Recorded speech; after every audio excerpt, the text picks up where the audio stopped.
Okay, so for today, we are going to talk about conic sections, specifically yung circles.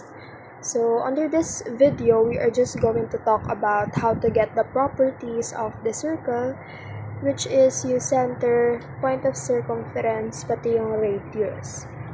Okay, so una, ano nga ba ang circle?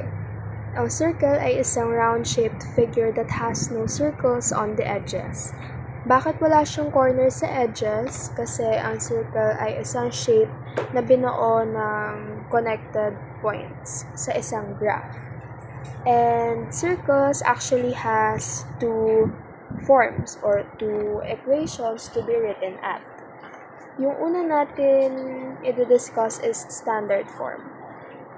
Ang standard form, sulat siya as x minus h quantity squared plus y minus k quantity squared is equal to radius squared.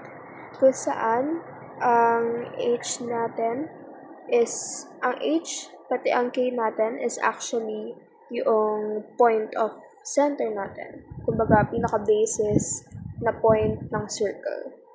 Ang x pati yung y naman, ayan yung point of circumference. Majority of the time, hindi na nilalagay yung value ng point of circumference kasi maraming, as what I've said a while ago, maraming point ang circle. So, malay ba natin kung alin siya doon? Kaya, hindi natin nilalagay yung exact value ng point of circumference. Next is yung r squared, which is yung radius. Ito siya. So, pag nakakakita kayo ng mga ng value na nakalagay dito, tapos nakalagay siya sa standard form, ibig sabihin, naka-squared pa siya, okay? Minsan naman, hindi talaga perfect square yung nilalagay dyan, kaya minsan, decimals yung mga values na. Okay? Next is the general form, which is medyo mahaba, but that's totally fine. Hindi naman kailangan i-memorize kasi may pattern siya. Looking here, okay, sa mga first letters, alphabet siya. So, A, B, C, D, E, F. Tapos, kung titingin naman tayo sa variables niya, nagkaroon siya ng squared, tapos nawala yung squared, tapos nag-separate naman yung mga variables, tapos biglang nawala. So, ganun lang siya. Okay. Wait, nawala yung 0. So, ayan. Okay. Ang general form natin, lahat siya real numbers wherein A is equal sa B. Diyan mo malalaman na ang equation ay circle. Minsan, tinetesting kayo ng teachers or ng profs kung, let's say, meron binigay na ganito. Ayan. Yung ganitong type ng equation, hindi yan circle. Bakit? Kasi hindi equal ang value ni A sa value ni B. Okay? So, yun ang tatandaan. Kailangan mag-equal yung value ng A sa value ni B kapag circle. Okay. So, dito na tayo sa first example. Determine the point of circumference, center, and radius of the following equations in standard form. Okay, so madali na yung example natin actually. Naka-standard form na siya. Yung example 1 pati yung example 2, so kaya na siyang isolve. I'm going to share a technique on how to get yung center, point of center ng circle. Okay.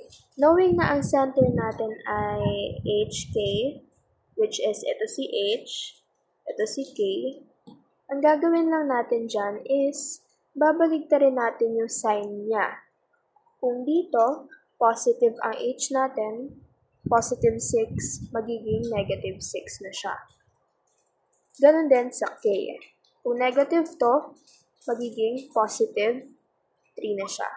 Okay? So, ganyan siya. Ayan na yung center mo. Ngayon, bakit kailangan natin pagbaligtarin yung sign? Okay? So, kung babalik tayo dito sa mismong equation ng standard form, minus yung dalawang sign o dalawang operation ng ating mga quantity. And kailangan yun yung magiging sagot kapag ini-multiply natin yung sign nung nandito, tsaka nandito, ito, at saka ito. So, ano yung meaning ko nun? Kung ito ay negative times positive, kailangan mag-negative yung sagot. And then, para naman para naman dito, positive tsaka negative, positive times negative, kailangan negative yung sagot. Which is, negative naman talaga yung nandito sa equation na to. So, yun yung rason kung bakit kailangan natin pagbaliktarin yung sign. Okay? Next is point of circumference. Tulad ng sinabi ko kanina, ang point of circumference ay wala. Okay, wala talaga siyang value. Dahil sa isang circle, maraming points yan. Maliban natin kung alin doon yung ilalagay or yung tinutukoy. So, ibig sabihin, yung ilalagay natin dito is none. Okay? And then, for our radius, ito siya. Yan. Remember na ang radius natin ay squared. Meaning, ang 81 ay naka-squared pa siya. Okay, so kukunin natin yung square root nito.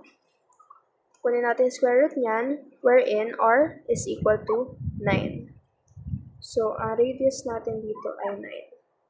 Okay, so ganun lang siya. For example number 2, you can try this on your own, or if not, sabay na lang kayo sa akin. Una, ang center, diba? Yun yung titingnan natin. Pero kung makikita sa equation, walang value yung h natin. So, ibig sabihin, naka-automatic 0 na siya. Okay? So, ang center natin ay 0. And then, ang k naman natin is, ito, opposite sign ng positive 4 ay negative 4. Ayan. And then, point of circumference, wala siya. Kasi hindi natin alam kung ano yung exact value ng point of circumference na tinutukoy sa isang graph na circle. Okay? And then, ang radius natin ay yung 8. So, since naka-squared pa siya, kukunin natin yung square root ni 8, which is 3. So, ayan. Ganyan lang siya. Ayan yung pinaka-basis na lesson sa circle kasi dito ka magbabase sa pag-graph mo. So, ayun. If you want to learn how to graph circles in standard and in general form, nasa isa siyang video. So, ayan lang naman.